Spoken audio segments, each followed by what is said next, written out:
बिस्मिल्लाहिर्रहमानिर्रहीम। लाखों करोड़ों दुरूदो सलाम मोहम्मद मुस्तफ़ा सल्लल्लाहु अलैहि वसल्लम और आले मोहम्मद पर। मैं हूं उमर दराज गोंदल। आज 8 अप्रैल है। 8 अप्रैल को इमरान खान की जो बहन अलीमा खान है, उन्होंने ये कहा था कि वो अडियाला जेल जाएंगी, उनको काफ़ी दिनों से मुलाकात का मौका नहीं दिया जा रहा, और अगर आज मुलाकात नहीं होती वो अडियाला के बाहर बैठेंगी, धरना देंगी, और जब तक मुलाकात नहीं होती वो वहीं पर रहेंगी। और इस सिलसिले में पाकिस्तान तहरीक इंसाफ ने अपनी जो पार्लिमानी पार्टी की तरफ से आज मैसेज कन्वे किया, वो यही मैसेज था कि अगर आज मुलाकात नहीं होती तो अडियाला जेल के बाहर धरना दिया जाए, और पार्लिमानी पार्टी मेंबर्स को इस बारे में बाज़ाब्ता हिदायत जारी की गई। लेकिन अलीमा खान की कॉल के साथ ही जो मरियम नवाज शरीफ साहब की पंजाब पुलिस है, वहां पे भरपूर मैच पड़ा। नियाजुल्लाह नियाजी थे, उसके अलावा लाहौर बार के सदर, लाहौर हाई कोर्ट बार के सदर, उनका कहना यह था कि हमारी गाड़ियों को वापस मोड़ दिया गया है, और पंजाब पुलिस फौरी तौर पे एक्टिव किया गया कि कहीं ऐसा ना हो कि आज तहरीक इंसाफ जो है वहां पे कोई बहुत बड़ा शो लगा दे।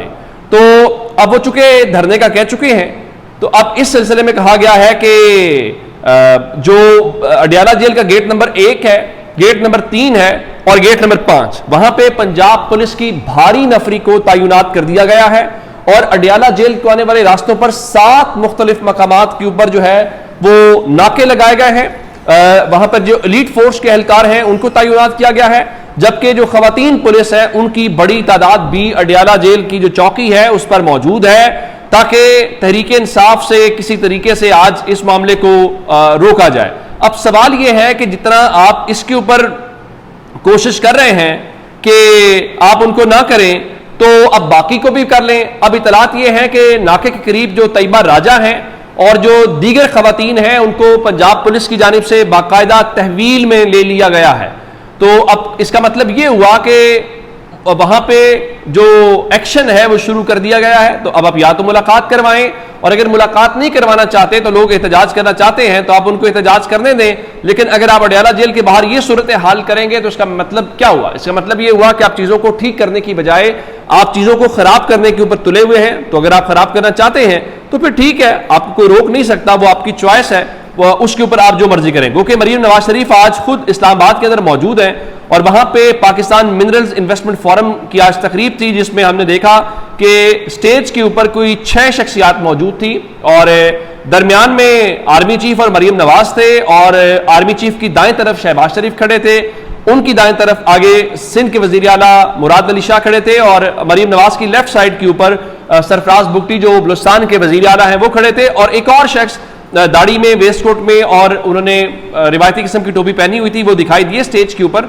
लेकिन एक चीज जरूर थी कि वहां पे अगर एक शख्स दिखाई नहीं दिए तो वो खैबर पख्तूनख्वा की नुमाइंदगी है। आप जानते हैं कि अलीमा खान ने कहा था कि जब तक इमरान खान रिहा नहीं होते तो ये जो मिनरल्स एक्ट है उसको होल्ड पे रख लिया जाए, और आज वो मौजूद नहीं थे और बाकी सब जो है वो वहां पर मौजूद थे। अब इस हवाले से इसका क्या मतलब हो सकता है, क्योंकि मुफाहमत की मुख्तलिफ जो याददाश्तें हैं वो उनके ऊपर दस्तखत हुआ। गालिबन ये SIFC के ही ज़ेर एहतमाम मामला है, और वहां पे जो मुतल्लिका वजीर फरमा रहे थे, देखें जी ये सूबाई सब्जेक्ट है, तो सूबों के साथ जो मुकम्मल मुशावरत है वो जारी है।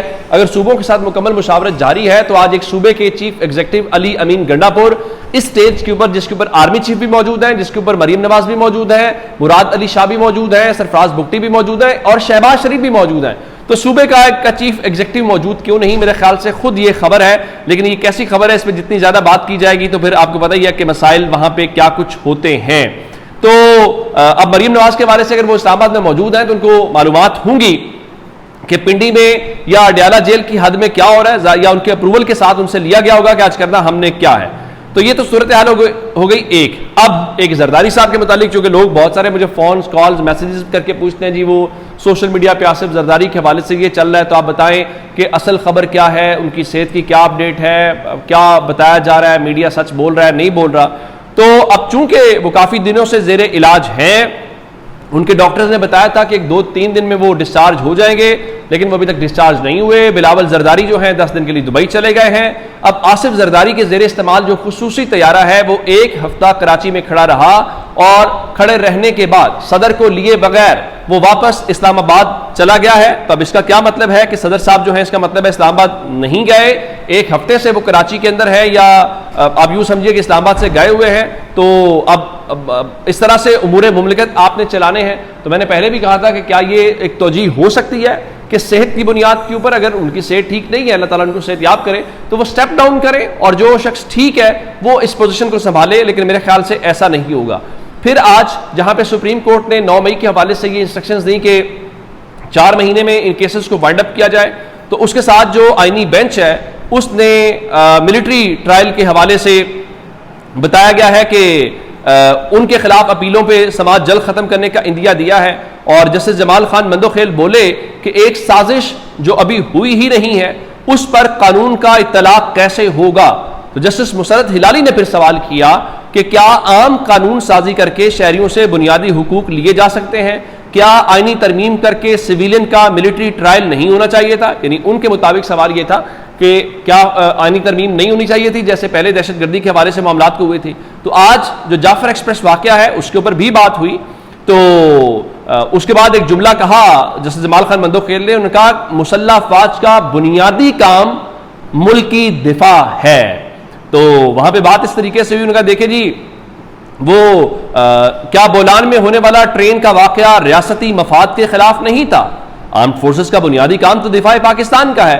तो वजारत दिफा के वकील ख्वाजा हारिस बोले तो फिर हम दिफा कैसे करें जब पीछे से हमारी टांगें खींची जाएं।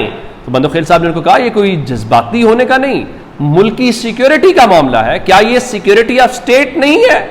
तो जाहिर है कि ये सवालात तो बड़े इंपॉर्टेंट हैं। तो इस बारे में एक मौके के ऊपर एक ऐसा जुमला क्या कहते हैं कि इस सिलसिले में क्या उनको जो खुद कहानी बयान करता है तो वो ये है कि जी आइन के मुताबिक उनका जी जो कोर्ट मार्शल कोर्ट्स हैं वो हाई कोर्ट के मातहत नहीं होती। यानी आप जो जजेस सवाल उठा रहे हैं उनके बुनियादी हुकूक से मुतल्लिक, तो अब वो बता रहे हैं कि भाई वो हाई कोर्ट से मुतल्लिक के मातहत है ही नहीं है। तो जब हाई कोर्ट के मातहत नहीं है तो वो फिर अपीलें कहां पे करेंगे? ये वो बुनियादी सवाल है मेरे ख्याल से जो अदालत बार बार पूछने की कोशिश कर रही है और उन सवालों के जवाबात जो है वो अभी तक मिल नहीं रहे। तो अब एक खबर और आपसे शेयर करनी है और वो खबर इस तरीके से है कि हम सब कहते हैं जी वो नवाज शरीफ ना मुतहर्रिक नहीं हो रहे, या हम मुतहर्रिक होने की खबर देते हैं तो कहते हैं देखिए जी आप इतनी बार कह चुके हैं तो अब तो नवाज शरीफ ने ये मजाक ही बन गया, मुतहर्रिक नहीं हो रहे। तो आज नवाज शरीफ जो है वो अचानक सिविल सेक्रेटेरिएट लाहौर पहुंचे और उसके अलावा उनके अलावा जो दीगर वुज़रा थे जिसमें चीफ सेक्रेटरी पंजाब भी थे।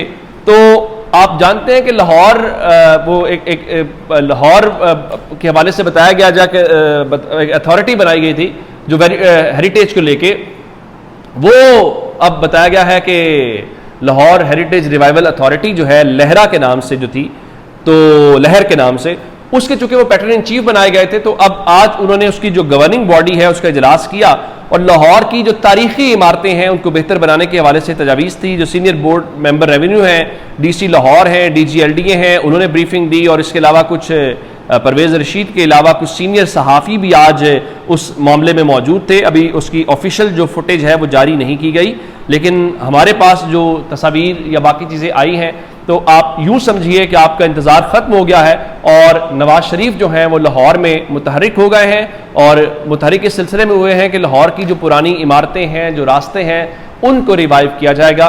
तो मियाँ नवाज शरीफ जो हैं वो वज़ीर आला से वज़ीर ख़जाना से शुरू हुए, वज़ीर आला बने, वज़ीर आला से वज़ारत उज़्मा के ऊपर गए, 3 बार वहाँ रहे और उसके बाद दोबारा से लगता ये है कि वज़ीर आला पंजाब या वज़ीर ख़जाना से भी ज़्यादा वो लाहौर के मेयर के तौर के ऊपर अपनी सियासत का अख्तिताम कर रहे हैं। तो अब तक की अपडेट से अपना बहुत सारा ख्याल रखिएगा। खुदा हाफिज़।